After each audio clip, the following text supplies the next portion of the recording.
बाप बेटे की रुलाने वाली कहानी, इमोशनल हिंदी स्टोरी। आनंद एक कॉलेज में छात्र था। उसने एक डीलर के शोरूम में सुंदर स्पोर्ट्स कार देखी थी और वे लंबे समय से अपने लिए एक ऐसी ही कार चाहता था। आनंद जानता था कि उसके माता पिता इसे खरीदने के लिए सक्षम है, इसलिए उसने उन्हें बताया कि उसे ये कार अपने ग्रेजुएशन कंप्लीट होने पर गिफ्ट के रूप में दे। देखते ही देखते वो दिन भी आ गया और पिता ने जेम्स को अपने निजी कार्यालय में बुलाया। उन्होंने उससे कहा कि मुझे तुम्हारे जैसे अच्छे बेटे पर बहुत गर्व है।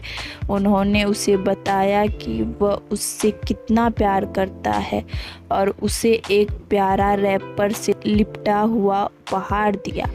आनंद ने उस छोटे से गिफ्ट के डब्बे को देख निराशा महसूस करने लगा, लेकिन वह जानने के लिए उत्सुक था कि ऐसा क्या था उस बॉक्स में। इसलिए उसने बॉक्स तुरंत खोला और उसमें एक लाल कपड़े में लिपटी भगवत गीता देखी।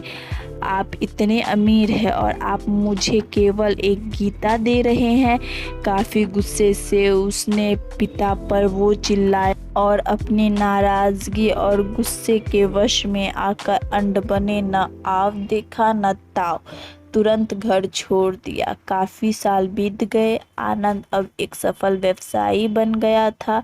वह अपने जीवन में खुश था। उसकी शादी हो चुकी थी और उसके 2 बच्चे थे।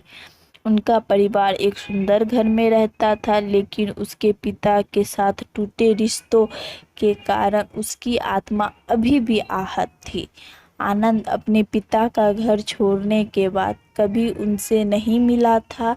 आनंद को उस दिन के बाद अपने पिता को न मिलने का पछतावा हमेशा रहने वाला था, क्योंकि एक दिन उस एक पत्र मिला जिसमें उसके पिता के निधन की खबर थी और साथ ही ये बताया गया था कि उन्होंने अपने जीवन भर की पूंजी वसीयतनामा के अनुसार अब आनंद के नाम कर गए थे। अपने पिता की सारी संपत्ति विरासत में मिली।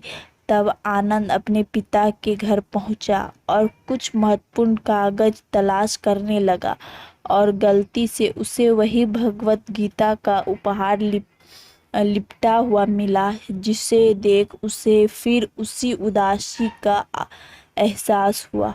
उस गीता को उसने अच्छे से देखा तो उस पर अपने पिता की हैंडराइटिंग में कुछ लिखा पाया। उस पर लिखा था, मैं खुद को बेचकर भी हर सपना पूरा करूंगा तेरा, बस तू सपने जरा बड़े देखना। ये बोल रहा बाप नहीं, जिंदगी का सबसे पहला दोस्त तेरा। ये कविता पढ़ी ही थी कि अचानक उस किताब से एक चाबी गिरी, जिसके ऊपर लगे टैग पर उसके ग्रेजुएट होने की तारीख के साथ कॉन्ग्रेचुलेशन और आई लव यू लिखा हुआ था। आनंद के सर के ऊपर से उसके पिता का साया तो पहले ही उठ चुका था और आज उसकी ज़िंदगी की सबसे बड़ी गलती के बारे में जानकर उसके पैरों के नीचे से ज़मीन भी खिसक गई। उस दिन आनंद की आंखें और रूह दोनों पछतावे के आंसू रोई। आपको ये स्टोरी कैसी लगी हो कमेंट्स करके ज़रूर बताएं। अगर आपको ये स्टोरी अच्छी लगी हो तो लाइक करें, कमेंट्स करें और प्लीज़ मेरे चैनल पे नए हैं तो सब्सक्राइब करें। Thank you. आप लोग मुझे सपोर्ट नहीं करते, प्लीज़ सपोर्ट मी।